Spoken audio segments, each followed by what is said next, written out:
দর্শক, এ হচ্ছে সেই ঐতিহ্যবাহী আম গাছ, যেটি গোপালগঞ্জে এবং কাশিয়ানীতে অবস্থিত। আমরা আজকে চলে আসলাম সেই ঐতিহ্যবাহী আম গাছটি দেখার জন্য।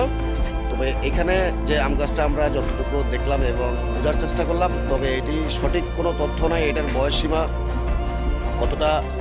তো এইখানে কোনো সাইনবোর্ডও নাই এবং এখানে লোকজন মুখে যতটুকু আমরা শুনতে পেরেছি, আসলে এটা সবাই একটি কথা বলছে যে এটা 100 বছরের উপরে। তো দেখতে পাচ্ছেন, এ হচ্ছে আম গাছের ডালের যে সীমানা, সেখান থেকে আমরা যদি সেটিকে পুরোপুরিভাবে দেখতে যাই, তাহলে আপনার যে ঠাকুরগাঁয়ের যে ঐতিহ্যবাহী আম গাছ আছে, যেটার বয়স 220 বছরের উপরে, সেটার কাছে আসলে এটা তেমন একটা কিছু না। তবে এটাকে ছোট, এবং ঠাকুরগাঁয়ের যে আম গাছটা আছে সেটা কিন্তু অনেক বড়। আজকে ভিজিট করলাম এখানে এই আম গাছটির সম্বন্ধে আপনাদেরকে বিস্তারিত যতটুকু তথ্য আমাদের জানা থাকে ততটুকু আপনাদের